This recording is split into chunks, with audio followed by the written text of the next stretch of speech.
আমি স্পষ্টভাবে বলতে চাই যে আগামী জাতীয় নির্বাচনে আওয়ামী লীগ অংশগ্রহণ করতে পারবে কি পারবে না, এই সিদ্ধান্তটা দ্রুত সময়ের ভিতরে সরকারের পক্ষ থেকে জানানোটা ফরজ। আপনি এত সংস্কার, এত গুণগত পরিবর্তন, এগুলো ধুয়ে কি আমরা পানি খাবো? যত সংস্কার, যত গুণগত পরিবর্তন, যত আলাপ আলোচনা, যত কিছু, সকল কিছুর এক নম্বর বিষয়টা হলো যে আওয়ামী লীগকে নিষিদ্ধ করতে হবে, আগামী নির্বাচনে আওয়ামী লীগ অংশগ্রহণ করতে পারবে না। এটা হলো এক নম্বর সংস্কার।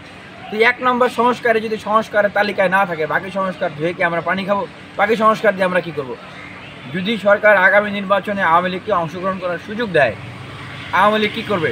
তাদের কাছে বিলিয়ন বিলিয়ন ডলার আছে, তারা এই ডলারগুলোকে খরচ করবে দেশকে অস্থিতিশীল করার জন্য, মিটিং মিছিল করার নামে। তারা এই যে কিছুদিন আগে দেখেছেন না যে জাতীয় পার্টি সমাবেশ করবে, তাদের কার্যালয়ে আমরা মিছিল নিয়ে গিয়ে সেই সমাবেশ প্রতিহত করেছি।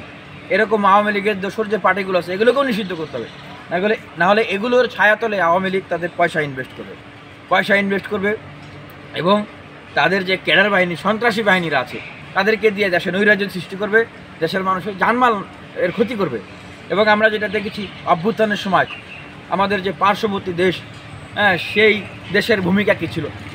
বাংলাদেশে তারা সার্জিক্যাল স্ট্রাইক চালিয়েছে, তাদের দেশের বিশেষ বাহিনী পাঠিয়ে দিয়েছে যারা হিন্দিতে কথা বলেছে আর আমাদের দেশের লোকদের মধ্যে গুলি চালিয়েছে। দেখেন নাই 5 আগস্ট, তার আগে পরে বিশেষ ইউনিফর্ম পরা লোকরা এয়ারপোর্ট দিয়ে পার হয়ে যাচ্ছে, বিশেষ ইউনিফর্ম পরা লোকরা বিভিন্ন সীমানা দিয়ে পার হয়ে যাচ্ছে, দেখেছেন না?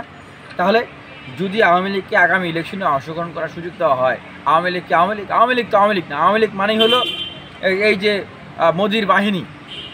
তখন তারা সর্বোচ্চভাবে আন্ডারগ্রাউন্ডে এই দেশকে অস্থিতিশীল করার জন্য, আগামী নির্বাচনটাকে বানচাল করার জন্য তারাই বাংলাদেশে কাজ করবে।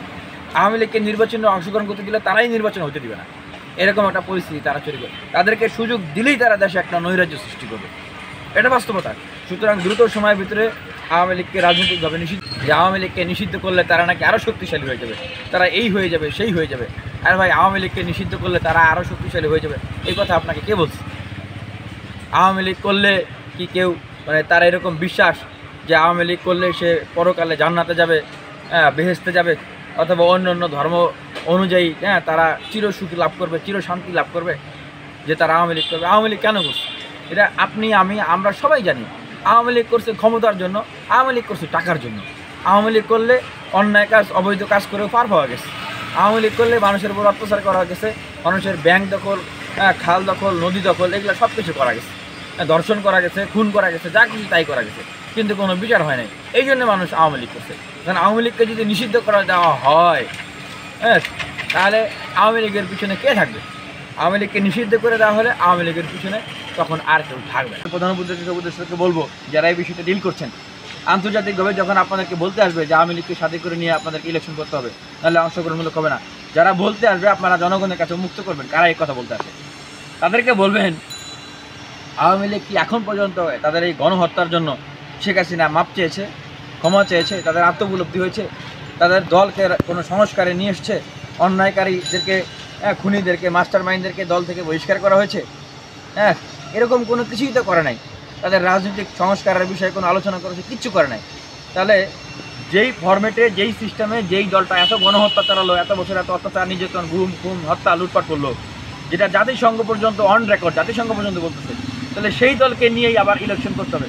আওয়ামী লীগ কোনো রাজনৈতিক দলের কাতারে পড়ে না, সুতরাং, এবং জাতীয় পার্টি সহ এই দলগুলো কোনো রাজনৈতিক দলের কাতারে পড়ে না।